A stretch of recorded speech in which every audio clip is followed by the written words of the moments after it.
Assalamualaikum warahmatullahi wabarakatuh. Bismillah walhamdulillah wassalatu wassalamu ala rasulillah wa ala alihi wa sahbihi wa mawalah wa la hawla wa la quwata illa billah, amma ba'd. Ikhwan fillah rahimakumullah, dimanapun antum sekalian berada, semoga kita semua senantiasa dalam rahmat, dalam keberkahan, dan juga dalam lindungan Allah subhanahu wa ta'ala di segala aktivitas kita dalam kehidupan kita sehari-hari. Amin ya rabbal alamin. Ikhwan fillah rahimakumullah, di video kali ini kita akan lanjutkan kembali kajian berseri Sirah Nabawiyah.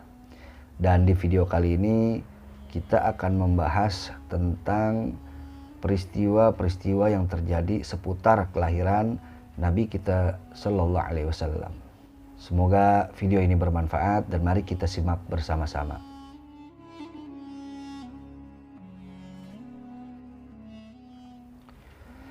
Ikhwan fillah rahimakumullah, Nabi Sallallahu Alaihi Wasallam dilahirkan di kota Makkah, di tengah-tengah perkampungan Bani Hashim, dan beliau dilahirkan pada hari Senin tanggal 12 Rabiul Awal di tahun Gajah. Beliau dilahirkan menjelang waktu fajar, dan ada yang mengatakan bahwa beliau dilahirkan di rumah Abu Thalib yang merupakan paman beliau, saudara dari ayah beliau. Dan ketika beliau dilahirkan, ibu beliau Sayyidatuna Aminah dibantu oleh seorang wanita yang bernama Syifa, yang mana Syifa ini merupakan ibunda dari sahabat Nabi Sallallahu Alaihi Wasallam yang bernama Abdurrahman bin Auf. Saat Nabi Sallallahu Alaihi Wasallam lahir, banyak peristiwa-peristiwa yang aneh dan ajaib terjadi. Seperti misalkan diceritakan bahwa Sayyidatuna Aminah sang ibu, beliau berkisah ketika beliau melahirkan sang Nabi, ia melihat sang Nabi ini keluar dari tubuhnya diiringi cahaya yang sangat terang. Dan kemudian cahaya itu menyinari bumi. Saking terangnya, beliau mengatakan beliau ini sampai bisa melihat istana yang ada di daerah Syam. Padahal jarak Mekah ke Syam itu sangat jauh.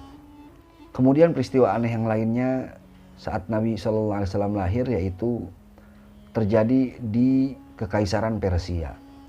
Saat itu singgasana Raja Persia tiba-tiba bergoyang, tanpa ada angin, tanpa ada hujan, tanpa ada sebab. Dan tidak sampai di situ, 14 balkon istananya pun ikut runtuh.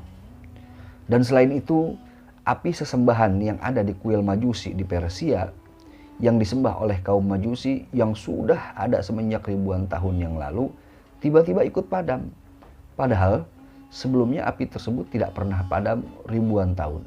Dan diceritakan juga bahwa para jin tidak bisa lagi mencuri informasi dari langit. Dulu sebelum Nabi Sallallahu Alaihi Wasallam lahir, para jin ini sering mencuri informasi dari langit, yang kemudian mereka bagi-bagikan kepada dukun-dukun yang mereka jadikan mitra. Tetapi setelah Nabi Sallallahu Alaihi Wasallam lahir, mereka tidak bisa lagi mencuri informasi dari langit. Karena mulai saat itu langit dijaga dengan penjagaan yang sangat ketat, sehingga para jin ini tidak bisa menembusnya. Selain itu, saat Nabi Sallallahu Alaihi Wasallam lahir, arsy pun bergoncang dan alam bergemuruh, serta para malaikat yang ada di langit maupun di bumi, mereka bertasbih menyambut kelahiran sang Nabi. Sebagaimana hal itu diceritakan di banyak kitab-kitab Maulid Nabi, seperti misalkan kitab Maulid Barzanji, Maulid Diba, Simtuduror, dan yang lainnya. Setelah Nabi Sallallahu Alaihi Wasallam dilahirkan, ibundanya pun mengirim utusan ke kakeknya, yakni Abdul Muthalib, untuk memberitahukan kepadanya berita tentang kelahiran cucunya tersebut.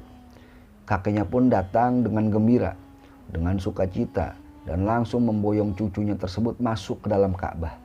Lalu di dalam Ka'bah ini beliau berdoa kepada Allah Subhanahu wa Ta'ala dan bersyukur kepadanya atas kelahiran cucunya tersebut. Dan kemudian beliau memberikannya nama dengan nama Muhammad.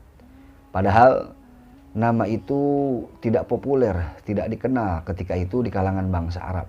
Dan pada hari ke-7 dari kelahirannya, Abdul Muthalib pun mengkhitan beliau sebagaimana tradisi yang berlaku di kalangan bangsa Arab, yang merupakan syariat yang diwariskan oleh Nabi Ibrahim alaihissalam.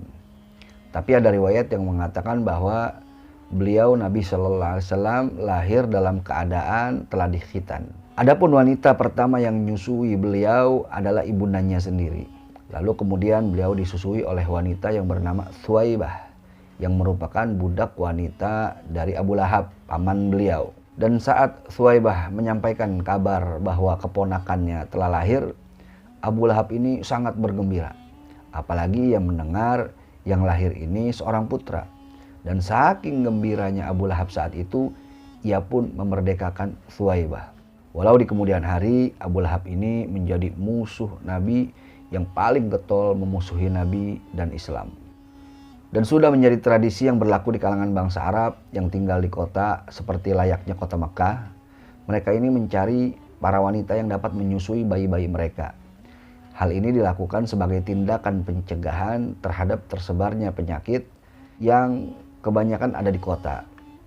Dan itu juga mereka lakukan agar tubuh bayi-bayi mereka ini kuat, berotot kekar, dan mahir berbahasa Arab yang fasih semenjak kanak-kanak. Karena itulah Abdul Muthalib sang kakek mencari wanita yang dapat menyusui Nabi Shallallahu Alaihi Wasallam. Dan akhirnya beliau mendapatkan seorang wanita dari kabilah Bani Sa'ad yang bernama Halimah As-Sa'diyah.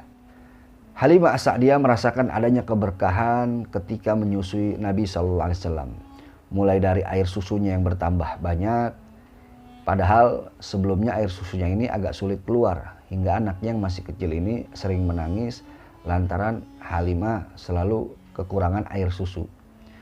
Dan kemudian juga hewan-hewan ternaknya pun menjadi gemuk. Padahal sebelumnya hewan-hewan ternaknya ini kurus kering dan bahkan banyak penyakitnya. Dan tidak hanya di situ, bahkan kampung halaman Halimah Sa'diyah ini pun yang tadinya kering dan tandus berubah menjadi subur. Halimah Sa'diyah ini menyusui Nabi Shallallahu Alaihi Wasallam selama 2 tahun. Setelah lewat 2 tahun, beliau pun mengembalikan Nabi Shallallahu Alaihi Wasallam kepada ibundanya. Tetapi dalam hatinya, beliau ini masih sangat berharap untuk masih bisa menyusui Nabi Shallallahu Alaihi Wasallam. Hingga akhirnya beliau memberanikan diri meminta izin kepada ibunda sang Nabi agar ibunda sang Nabi memberikan izin untuk membiarkan anaknya ini bersamanya hingga beberapa waktu selanjutnya. Dan akhirnya ibunya pun mengizinkan. Maka Nabi SAW kembali tinggal bersama Halimah Sa'diyah sekitar 4 atau 5 tahun hingga terjadi peristiwa dibelahnya dada beliau oleh malaikat. Yang insya Allah kita akan ceritakan di kesempatan yang berikutnya. Peristiwa dibelahnya dada Nabi SAW membuat Halimah sangat cemas dan khawatir. Karena takut terjadi apa-apa dengan Nabi SAW, maka akhirnya pun Halimah mengembalikan Nabi SAW ke pangkuan ibunya. Menurut salah satu sumber, Nabi SAW bersama Halimah Sa'diyah selama 4 hingga 5 tahun. Ada riwayat yang mengatakan bahwa setelah Nabi SAW diangkat menjadi Rasul, Halimah ini pun beriman dan memeluk Islam bersama suaminya. Dan ia pun sempat ikut hijrah bersama Nabi SAW ke Madinah. Nah, itulah sepenggal kisah dari seputar kelahiran Nabi SAW. Insya Allah kita akan lanjutkan ke episode berikutnya.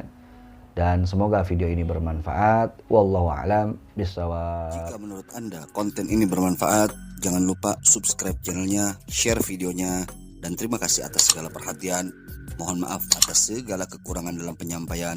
Insya Allah kita bertemu di lain kesempatan. Hadani Allah wa iyyakum ila siratil mustaqim. Wal afu minkum. Wassalamualaikum warahmatullahi wabarakatuh.